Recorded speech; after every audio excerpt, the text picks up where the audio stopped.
शाह जी बंगाल में बोल रहे हैं कि बंगाल को सोने का बनाना है। भारत देश को लूटने वाले कह रहे हैं सोने की बना दूंगा।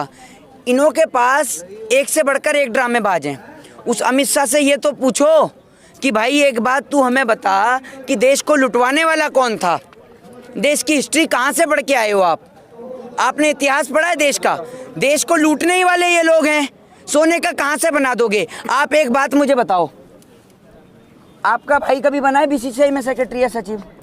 कोई आस पड़ोस रिश्तेदार में बनाओ।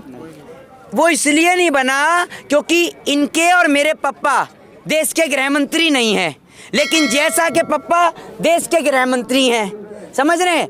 जैसा के पापा देश के गृह मंत्री हैं, जिस कारण जैसा बीसीसीआई में सेक्रेटरी बन जाता है। 24 घंटे हराम का खाने वाला और 24 घंटे जैसे एक साधु महात्मा राम राम जपता है, ये हराम का खाने वाला 24 घंटे सुबह 9 बजे से शुरू होने वाली टीवी डिबेट में और रात के 10 बजे तक की टीवी डिबेट में हर एक मुद्दे पर, शिक्षा हो, स्वास्थ्य हो, रोजगार हो, बेरोजगारी हो, किसान हो, हिंदू हो, मुस्लिम हो, हर प्रकार की डिबेट में आपको नजर आने वाला हराम का खाने वाला, 24 घंटे मोदी मोदी रटने वाला, ओएनजीसी में डायरेक्टर बनने वाला संबित पात्रा, ये नजर आएगा आपको। ये वो लोग हैं। आप एक बात मुझे बताइए, आपके खानदान में है जितने पत्रकार हैं, आपके खानदान में से कोई बना है बीसीसीआई में सचिव? वो इसलिए नहीं बना भाई, आप तो बोलते ही नहीं है मुँह से, क्योंकि आपके गले में और कुछ नेशनल मीडिया के पत्रकारों के गले में तो फेविकोल मरीन का मजबूर जोड़ अटक गया है, जो पानी में भी नहीं टूटता। समझ रहे हैं? वो सत्ता की दलाली का जोड़ है। वो पैसे के दम पर इतना मजबूत हो गया कि वो पानी में भी नहीं टूट रहा है आपका। एक बात मुझे बताइए, अमित शाह जी देश को सोने की चिड़िया बना रहे हैं, लुटवाने वाले भी तो आप ही थे। ये वो लोग हैं जब सारा देश अंग्रेजों से लड़ाई लड़ रहा था, अंग्रेजों से लोहा लड़ रहा था, ये अंग्रेजों को सलाम ठोक रहे थे। एक ने उठाई, एक ने मांगी माफ़ी, वो हो गया वीर, और एक ने उठाई सलवार तो वो हो गया अमीर। समझ रहे हैं आप? जिसने माफी मांगी वो था सावरकर, और जिसने सलवार उठाई वो था आपका बाबा रामदेव। समझिए आप देश को। तो ये देश के अंदर देश का किसान है, ये माफ़ी मांगने वाला नहीं है। कहीं ऐसा ना हो कल को हमें कहते कि हमने भड़काऊ बयान दे दिया। इनों पे दिमाग पता नहीं कहाँ कहाँ से आता है, ये कहाँ कहाँ से पढ़ के आए हैं। प्रधानमंत्री मोदी जी, आप ज़्यादा लंबी चौड़ी डिग्री मत दिखाओ अपनी, 8वीं की डिग्री दिखा दो, 8वीं पास की। ज़्यादा लंबी चौड़ी मत दिखाओ आप, 8वीं पास की डिग्री दिखा दो।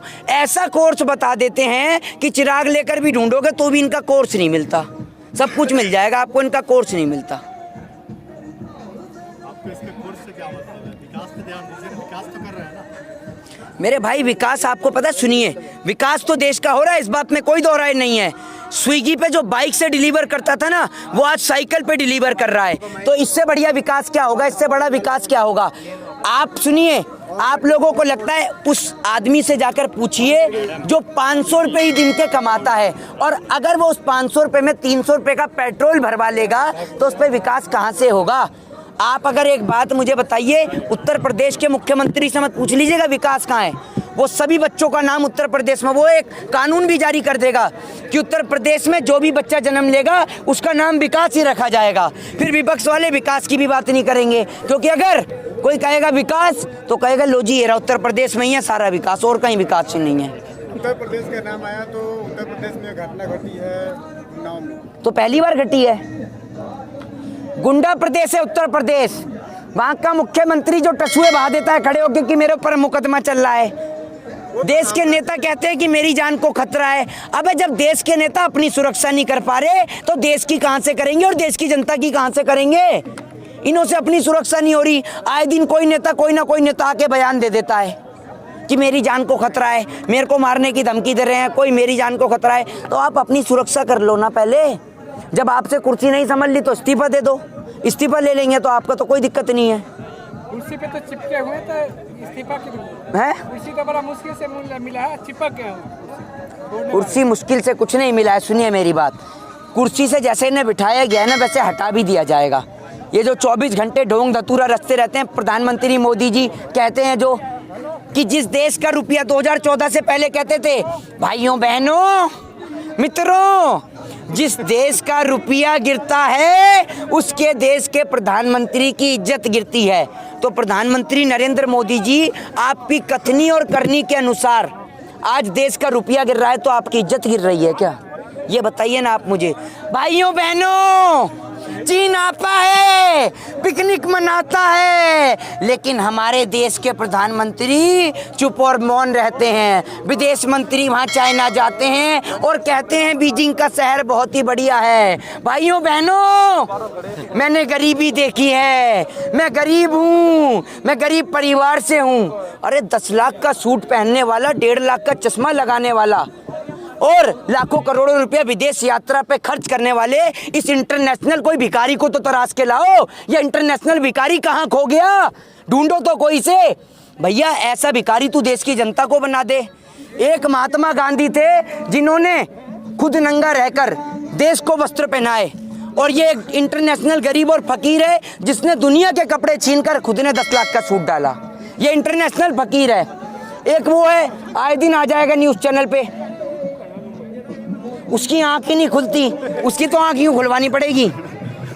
उससे ये पूछो कि रजत शर्मा के शो में तू भैया ऐसे चौकड़ी मारकर, ऐसे कर कर, ऐसे ऐसे कर कर, यूँ टांग पे टांग धर के, बच्चों आपको 35 रुपये पेट्रोल चाहिए या आपको 70-80 रुपये पेट्रोल चाहिए? किसे वोट देंगे? जो आपको 35 रुपये पेट्रोल देगा उसे देंगे या 70-80 रुपये वाले को देंगे? अबे भैया काने, एक बात तो तू बता, तू पतंजलि में पेट्रोल भी बना रहा है क्या? और सुनिए, इनके अंधभक्त इनसे भी बड़े कलाकार हैं। कल एक रास्ते में मिल गया जाते हुए, मैंने कहा मेरे भाई देश में पेट्रोल डीजल के दाम बढ़ रहे हैं, थोड़ा सा आप भी सोचो देश के लिए कैसे लोगों का खर्चा चलेगा। तो मुझसे कहता है भाई तुम पागल हो गए हो क्या? मैंने कहा क्यों भाई? कह रहा मोदी जी ने देश को फिट करने के लिए फिट इंडिया कॉन्सेप्ट चलाया है, जिसके तहत पेट्रोल और डीजल के दाम इतने बढ़ा दिए जाएंगे ताकि लोग पैदल चलें और फिट रहें, लोगों का पेट बाहर ना आए। तो ये फिट इंडिया कॉन्सेप्ट चल रहा है। तो आप समझ सकते हैं हमारे देश में एक से बढ़कर एक कलाकार हैं।